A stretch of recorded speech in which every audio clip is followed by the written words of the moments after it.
Good afternoon, everybody. Wow, it's working a lot better than it was working this morning. Good grief. I'm normally the person that's told that they don't need a microphone.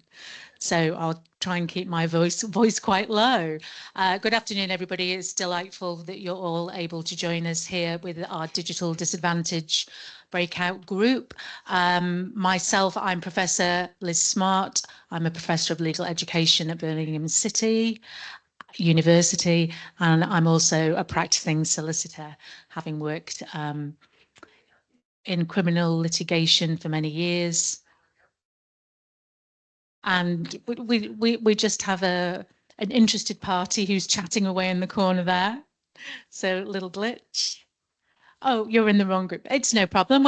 We won't take it personally. Oh my word.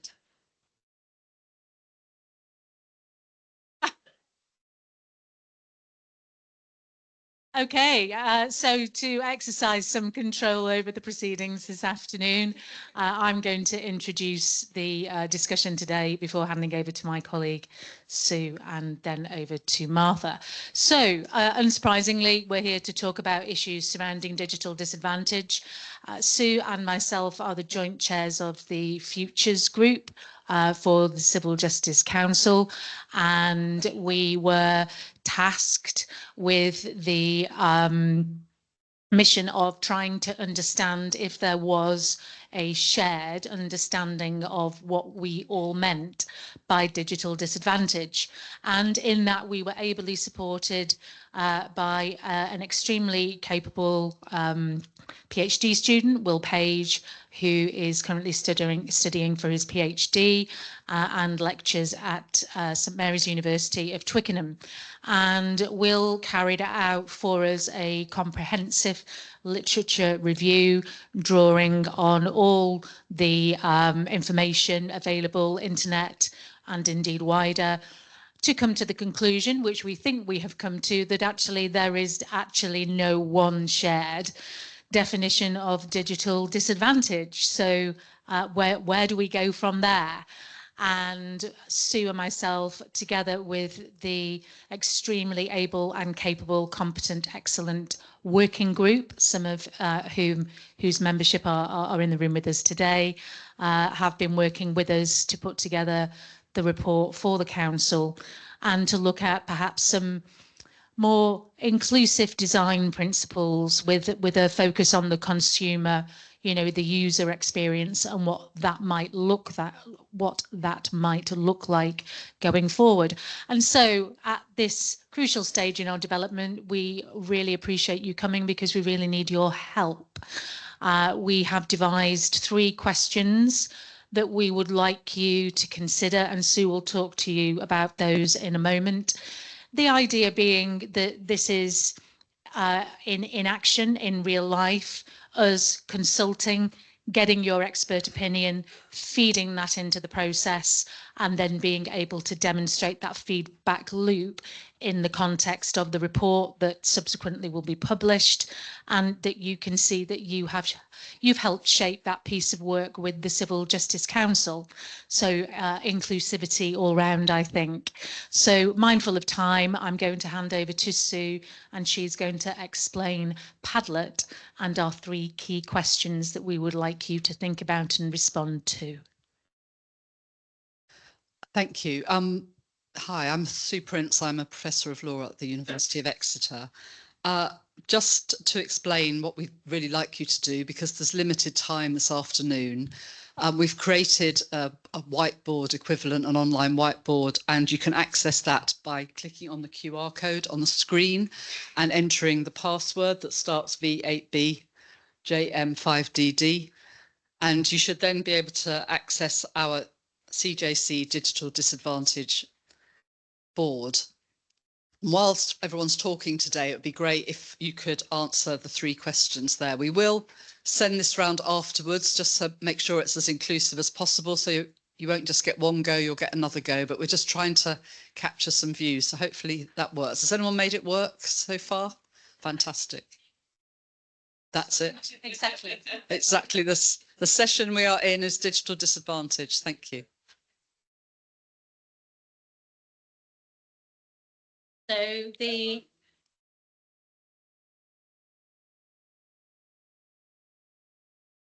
Very inclusive, thank you.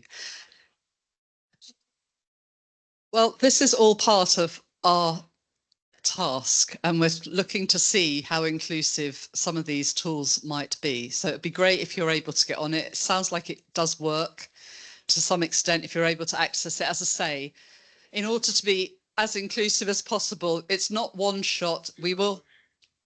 Do come up to the front. Yeah, do come up to the front. We will send it round again after the session. Sorry, Sue. Yeah. So the link is also in the agenda that you were all sent in advance, and we will also make sure that we email everybody coming out of our session today directly into your inbox so that you have a third way of accessing the information. Hopefully that helps. Yes, absolutely right.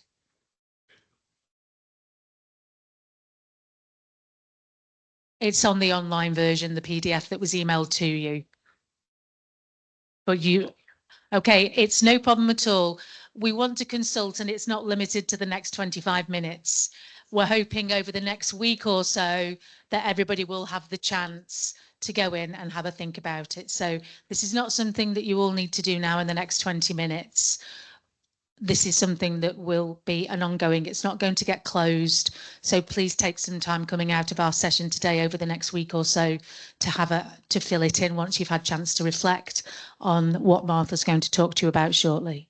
Sorry, Sue, for taking that. No, thank you. Right. I'm going to pass over now to Martha to talk a little bit about her work as a sort of introduction to the discussion, and we will go from there. Martha. Thank you so much. Hi, everyone. I'm Martha. I'm the Engagement and Insights Director at the Access to Justice Foundation. Just a really little bit of context about who we are and what we do. So the Access to Justice Foundation is a grant funder of free legal advice charities. So we're focusing on directing funding to organisations and charities that deliver free legal advice to marginalised communities. One of the kind of strands of work that we're exploring at the minute is the use of technology and innovation to deliver those services and to help those frontline organisations. And we have been facilitating the Justice and Innovation Group for the last 5 years or so. It's a cross-sector kind of community of practice, really, that brings together frontline delivery organisations together with technologists, funders, government departments to discuss some of the issues that we're here to discuss today. First of all, what is the role of technology and digital delivery in supporting the delivery of free legal advice services? But also, what are the challenges and what are the barriers that we're creating or that users can experience when trying to access services that are enabled by technology and digital delivery? So I guess I'll just talk a little bit more about my work. Just to clarify, I'm not a member of the Civil Justice Council. I am also not, sadly, a professor. So I feel very out of place up here on this head table. And also, I benefit immensely from my colleagues in the sector who are all working on the front line, who filter up their expertise and their experiences in trying to deliver frontline free legal advice services. And really what I'm talking about today is the amalgamation of learning from those key partners and stakeholders, many of whom are in the room today and who will be able to keep me right and correct me when I'm wrong and add anything I miss. So hat tips to them as well. So a little bit about what we've learned about digital disadvantage. And I think disadvantage is an interesting starter term for our conversation around this today.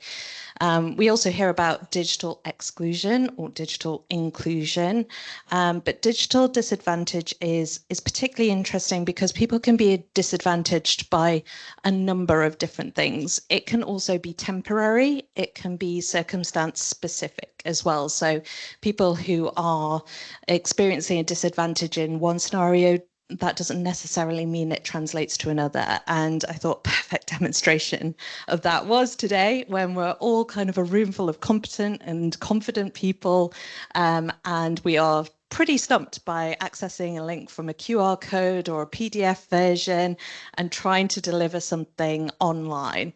And that's not a comment on whether that system is good or bad. I thought it was just a really nice demonstration of how easy it is to be disadvantaged or to struggle to do something because of the format in which something, a service or an ask or a question or an expectation is delivered.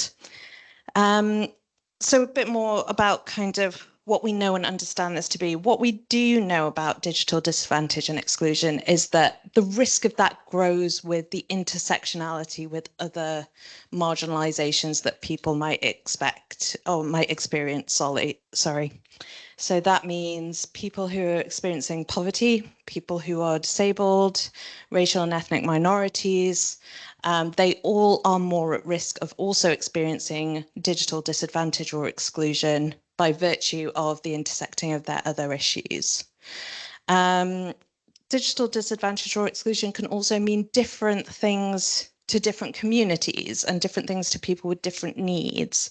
And the flip side of that is that people are not always disadvantaged by digital delivery just because they experience other forms of marginalization. And I think a great example of that is people who have low levels of literacy can often benefit from a telephone access service or a video access service, something that they don't have to type in their problem into, but actually they can speak to someone or they can narrate their story, and it removes that requirement and their experience of that disadvantage. For some people, it means a lack of access to hardware. For some people, it means a lack of access to the internet. And for others, there are more general kind of accessibility issues, again, that come along with different people's experience of disadvantage. And another thing that we know is that this is likely to be a continuing and potentially growing issue. We've seen kind of more evidence and data being generated around digital poverty, particularly in children. And with the rate of growth and acceleration in the delivery of digital services, we can expect this issue or these disadvantages to continue and grow. A little bit about what we've learned around overcoming the barriers around digital exclusion or digital disadvantage. And I guess a couple of key areas of best practice that I can summarize from our experience and our work with colleagues. The first, as I said, is don't make assumptions around marginalization or disadvantage or what might lead to exclusion. As I said, these can mean different things for different people. And I guess along with that goes another key message, which is you have to design digital delivery with the communities in mind that you're aiming to serve. So you have to be really specific about who you're trying to reach and work with them, co-design, co-develop in order to be able to effectively meet those needs. And the flip side of that, again, I think, is recognizing who you're not trying to meet and serve with the digital services that you are delivering. And for that, a continuation of that is where you know there are gaps in digital delivery or digital services, it's really important to include an investment or a recognition of the additional infrastructure that needs to exist to support access to those digital services. And that is something we see a lot in the free legal advice sector, that actually frontline charities are playing that dual role. They are both advising people on the legal issues that they have, but they're also enabling the access to those digital systems that people have to now increasingly interact with in order to resolve their legal issues. And then I just wanted to flag, I guess, a couple of challenges that I can foresee for this piece of work that it would maybe be useful to kind of keep in mind. And the first is that whenever we're talking about the civil justice system, obviously we know how huge, broad, and kind of unspecific in a way it is. And I think it's helpful if we articulate, again, when we're talking about who we're designing for, are we designing for the majority? And if we are, that is okay. It's perfectly acceptable to say we are going to be designing this tool so that most people can use it. But as I said, the flip side of that is recognizing when we are excluding people from that use and making sure that while we're also designing something that's for the majority, we are advocating for the additional support that is needed for the minority, who are often the most marginalized. With that, obviously, the clarity and transparency we need around who we are and aren't serving. And who is at risk of or likely to be excluded by the decisions that we're making. And also something around standards and quality. So how we're ensuring different types of users are not getting two very different types of access to justice. And in terms of addressing that, really to call upon the theme of the conference today, how we can work together. We have so many amazing stakeholders at the conference today, but also in this room. And there is a role for funders, service practitioners, technology developers, and other to come together and deliver the solutions that we need. So it doesn't need to be one system designing and developing them all, but we should be able to talk to each other and ensure that we're covering the bases that we know we need to make sure people are included in our digital delivery. Is that okay for a start of 10? Thank you very much, Martha. So perhaps it would help if we maybe focused on the first question, and thanks very much to several people who've already put comments there on that whiteboard. But our first question, so opening it up to the floor, to what extent do you think it is possible to define digital disadvantage? And is it more helpful to think about it in terms of digital inclusion, given the many intersectional socio-economic factors which cut across large sections of society? So over to the floor, or to our online guests.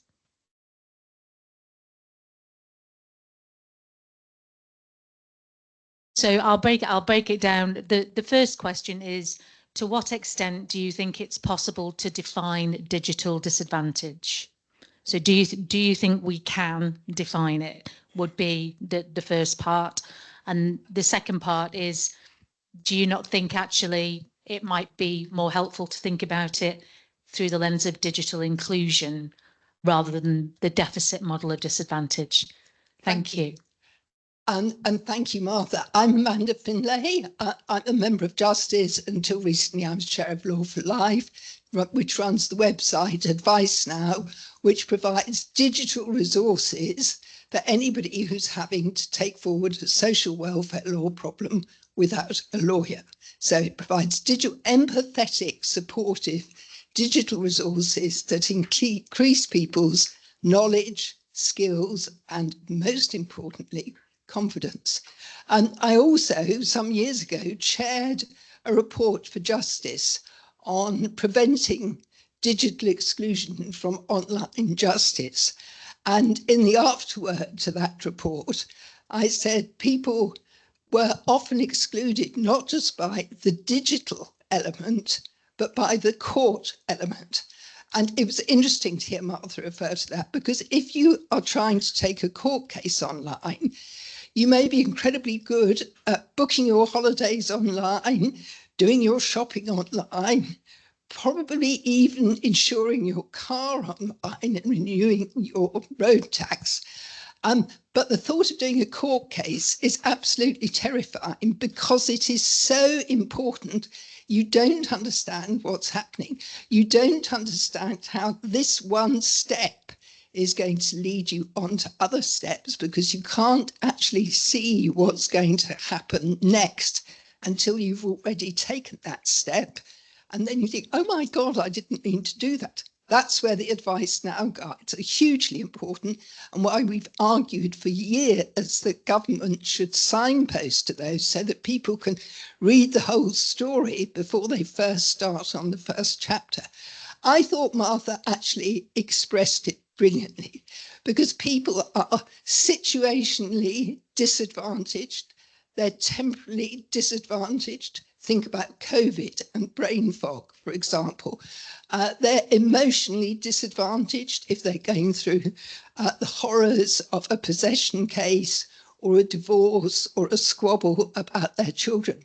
And actually, I think it's useful to think in that rather inclusive way about digital disadvantage, because it applies to all of us. And actually, one of the things we know from Advice Now is that our PIP tools, for instance, are highly valued by disabled people because they can access them at home, online, on a phone, without having to go to a CAB, and it doubles their chances of succeeding with a PIP appeal. So we do need to be careful, and I think it is endlessly various. So universal digital disadvantage depending on the circumstances. Thank you very much for that. And I think most interesting to expand that remit, taking on board Martha's point and yourself in terms of situation and sometimes the temporary nature of it, but it's also from the personal perspective, that emotional situation as well. So that's really, really helpful. Thank you very much for that. Chris Letham. I was formerly the lead circuit judge for online courts and therefore much concerned with digital exclusion. My plea is that we look at inclusion rather than digital disadvantage for this reason, that by looking at inclusion, we are able to set a level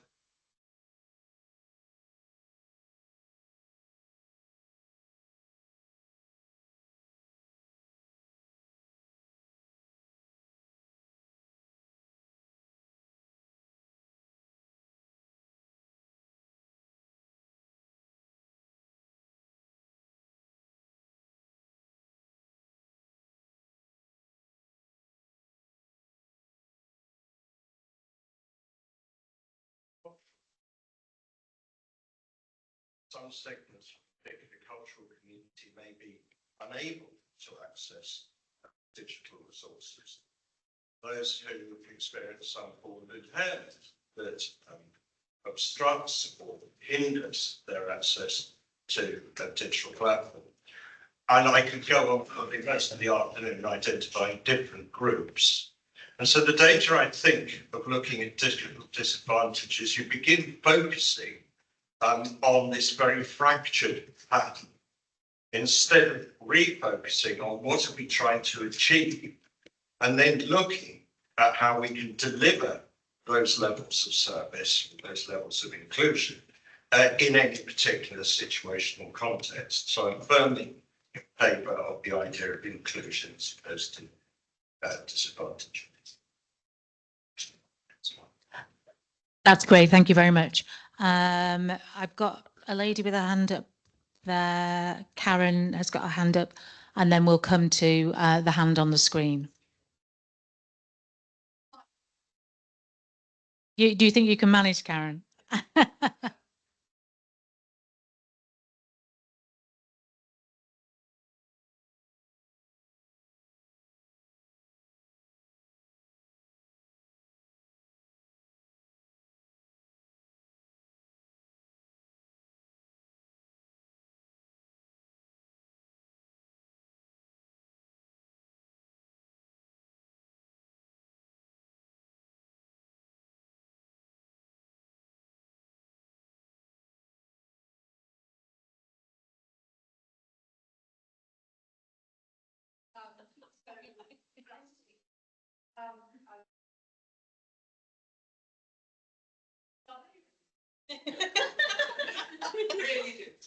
But what I'm going to say is that there's so many people, and as a DVJ, as we all know as judges, we come across them day after day after day after day, bringing in that good old plastic bag, you know, withdrawing them on the radiator, as it were, trying to get the case heard with 20 others backlogged behind.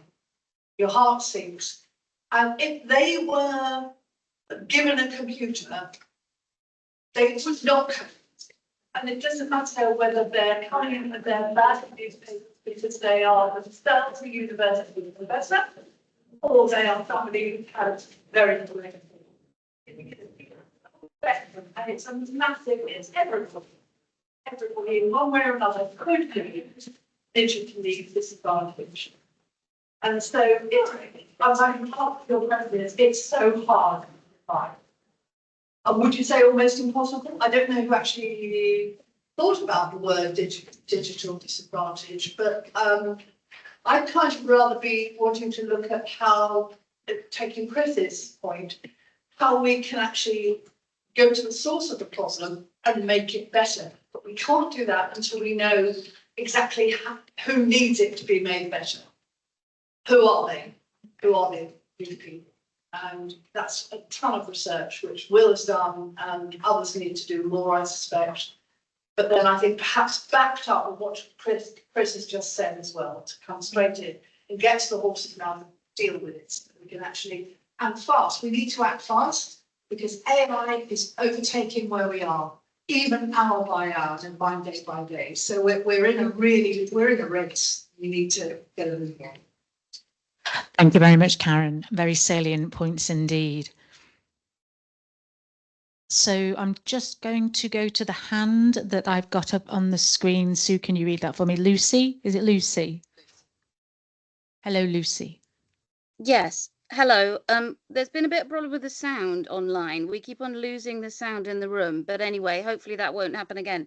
Yes, I'm an in-house lawyer at Which, and I made the comment on the app about the way that the House of Commons digital exclusion report approached things last year, because I agree that we need to be inclusive, but we also need to be honest about the extent of digital exclusion of this country and the fact that millions of people simply, whether for affordability reasons or for other reasons, can't use digital services. And this is particularly acute where it's an essential public service, which has been running a high-profile customer service campaign generally over the last year or so, showing there's just an epidemic of appalling customer service everywhere, including in matters that are essential.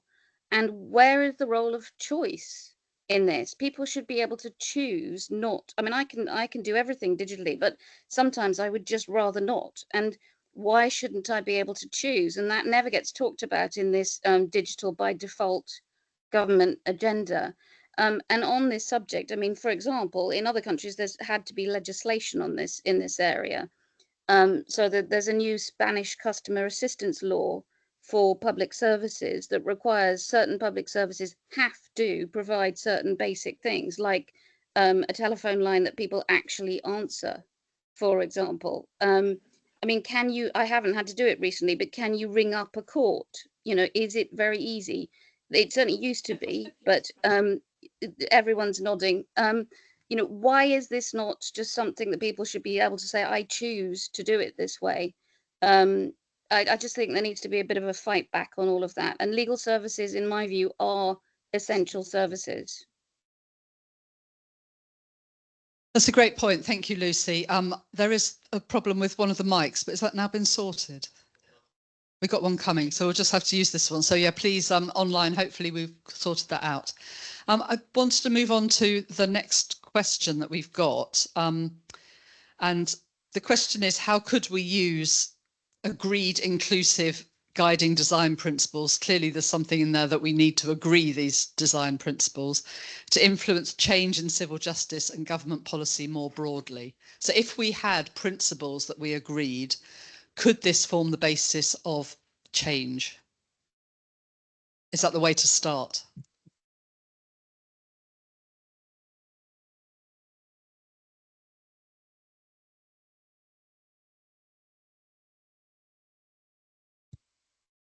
So I'm showing the extent of my digital illiteracy here, but my name's Patricia and I'm the head of policy and engagement at the Law Society for Northern Ireland. And just to speak to your first and second questions, I think yes, digital disadvantage can be defined and inclusive principles will be helpful, because if we look at other disciplines, they're already moving in this way. So for example, within the education sphere, UN Special Rapporteur at one point, Katrina Tomaszewska, came up with a 4A schema for access. When we talk about disadvantage, 4A, so is it available? Is it accessible? Is it acceptable? And is it adaptable? Using those 4As can guide how you design access, how people can physically access devices, as well as the acceptability of it, and if it needs to be adapted so that there's a more human element. But to reflect and echo the last speaker's comment, one size does not fit all, and it's not going to be a fail-safe, and people will be left behind. So there's a debate. Do you start with inclusivity? Do you start with exclusivity?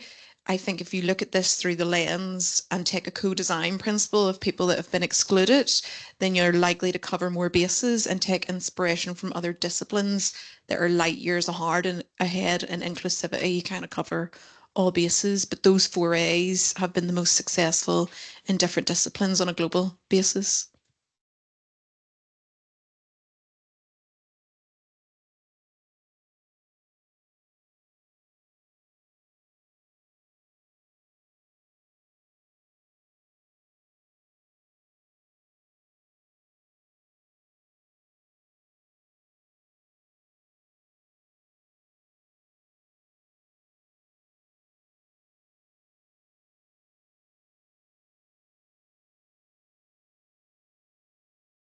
Thank you. I'm Libby from the from Silex, and it was just to add on to that point, really, in terms of reliability as well.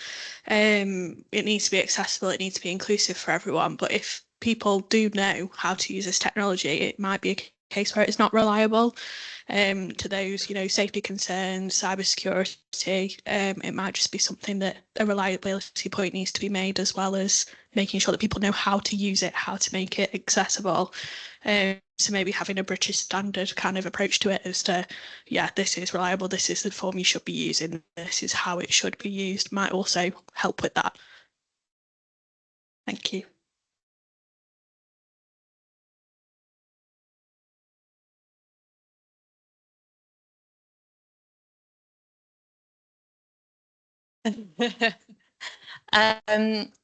To that point about as well, agreeing inclusive standards, because that is also something that can hold us up, right? Especially, as we said, across such a broad sector. I do find it's always useful to base our kind of work around this on stuff that has already been agreed. So your points about the 4 key principles is really useful.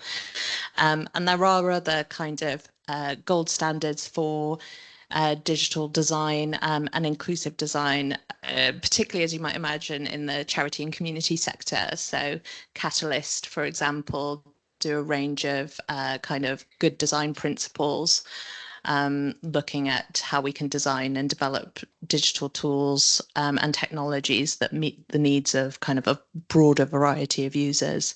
But I like as well something short and sweet, because as I said again, getting a well-defined list that can be acceptable and agreed upon across the sector is also really important. Thanks, Martha. So should we move on to the third question? Yeah. Okay, so we've talked about the end user and the idea of design principles. To what extent should we look to focus on legal tech and innovation, bearing in mind the idea that many small and medium-sized enterprises possess neither the time or resources to keep abreast and utilise effectively some of the innovations in the sector? So we might end up with some really exciting innovation, but it's not only inclusive in terms of individuals, but also in terms of business users as well. So to what extent can we develop using innovation? Do you think there's ideas out there in terms of entrepreneurship, for example? How could we encourage people who are maybe more well versed in technology to move into this area to help us create the sort of inclusive technology we're looking for?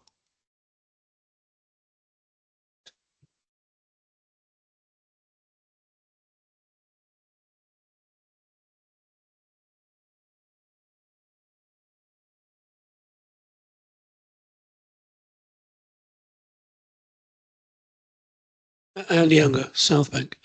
I think it's a really noisy world. If you are not a confident tech user and you're busy keeping an advice service afloat, I think your heart sinks at how much time you would have to invest and how likely it would be to go wrong. So I think there's a cultural problem, and I think we need someone in the sector to identify 2 or 3 pieces of tech that are affordable, that are reliable, and to start reaching out to encourage people to invest in developing tools. I think the custom GPT is a route in which a law centre might upload key documents and prompts and create a tool that would give people initial advice and help them work out if they had a legal problem and where they should go. So it's just a question really about what's the right forum to get all of the players together and not have the discussion drowned out by people who are selling particular solutions.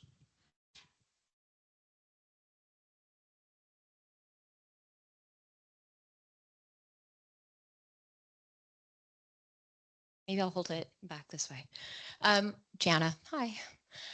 I think that's an interesting question. And if I get it right, it's how do we encourage more tech companies, people to get involved? I think it's really difficult to get involved when you're not sure what the parameters are that you're playing in. As someone who's done innovation for about a decade now, I think people have this idea that we like spaces that are really open and really green and undefined. But actually what can be really helpful is having a very defined goal, objective, guardrails, guidelines that you have to play within. And then you can really unleash a lot of innovation. So to ask tech companies, can you come and do something? The general answer is yes. But what is it that we can do? What kind of liability would we have? What are the rules, the regulations that we need to abide by? And without that box, that sandbox to play in, it just becomes a bit too open, too unknown, and too vague. I was actually talking out in the snack area with Martha around, potentially going to some of the bigger tech companies and leveraging. And then I was thinking, well, I could probably use some of my contacts and talk to them, but then what would the request be? What would I specifically be asking them to engage with, and in what ways? Because if you told me today, I could I'm not just doing this, but I could probably tell you these are the types of technologies you would want to use. But because it's a bit vague, it's quite hard. And that's a very long way of saying we need more clarity on what it is we want to do, and the rules and regulations and guidelines will provide them to come in and participate. And can I just add to that one of the complexities that we have is in civil justice, we notoriously have very little data. And so the idea of getting to know who the users are, how people use the system is very hard, because for years we haven't collected that data. We know the types of numbers of people who go to court. We know the cases that are actually heard in court. We don't know the nature of the cases. We don't know the sort of people. We don't have any of that data. So that sort of question that you're asking is very difficult. And so it's a bit of a chicken and egg, isn't it? That we sort of need to get that data by building systems to some extent, but we've got to have the data underneath it. So how do we do it? We can't just come to a stop.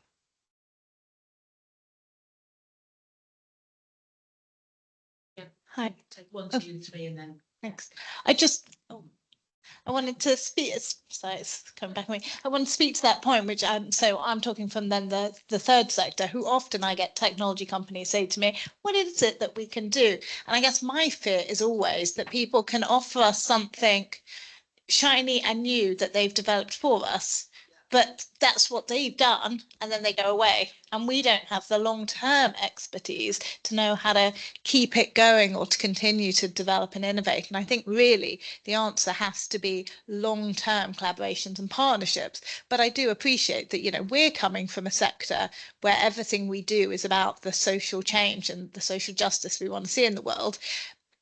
Most businesses are coming from a sector where they're trying to make money at the end of the day, and their ability to say we're in it for the long haul, I appreciate can be challenging from the perspective of talking to your shareholders. And I think that's one of the things we need to work out is, you know, what is the leverage there? What are those conversations that allow it to be not just a one-off build, but an ongoing conversation across the two sectors?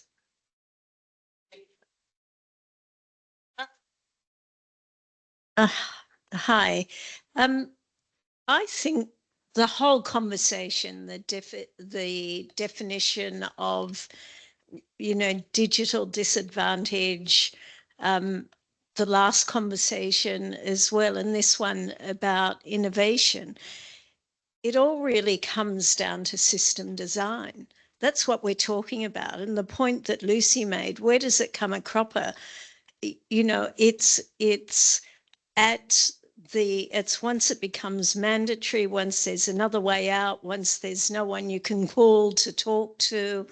I think it's a space that's well understood now, but I think where we're up to now is working out probably the principles, how to design systems that allow for users in heightened anxiety states to get it right, to know what they have to do. And secondly, in terms of the innovation, it is to take up Rebecca's point, is there's lots of innovation in this space, but we can't afford it.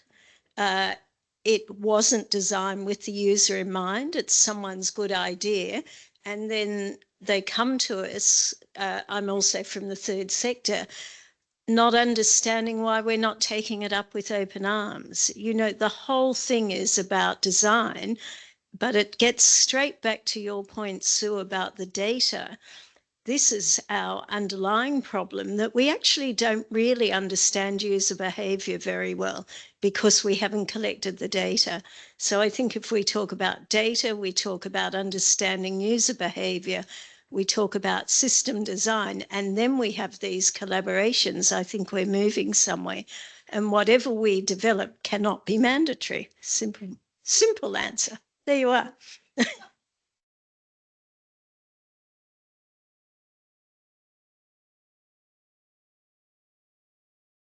Yeah, I think we do have the data. There's a number of cases that are dealt with digitally at the moment. It's just for the want of asking the participants questions, how do they feel that case hearing went in terms of its method by having it digitally? The picture of digital cases up and down the country varies according to courts' preferences. I've done short cases, 15, 20-minute applications, digitally, remotely by telephone, sometimes by CBP. I've also done 2-hour complex PPI mis-selling hearings with counsel and witnesses. I've done that by CBP. But when I ask some courts why we're not doing something particularly brief like an application, I get the response, oh, this court doesn't do any. So I don't know whether it's some judges, I don't mean to be disparaging, but I don't know whether it's some judges who are not perhaps up there technologically, and that some courts don't have the electronic facilities. So I think, you know, a starting point would be for courts to say why they're not holding a hearing digitally, rather than let them choose whether to hold one digitally or not. When we're talking about access to justice, we're also talking about people being able to get legal advice. I think there's a load of information from people who have spent their whole careers providing legal advice as to what AI could and digital services could do to support that and make it easier and quicker and cheaper. And even with the increases in the rates of legal aid, they're still below what it costs to provide those services. So we're going to have to rely on IT to support that.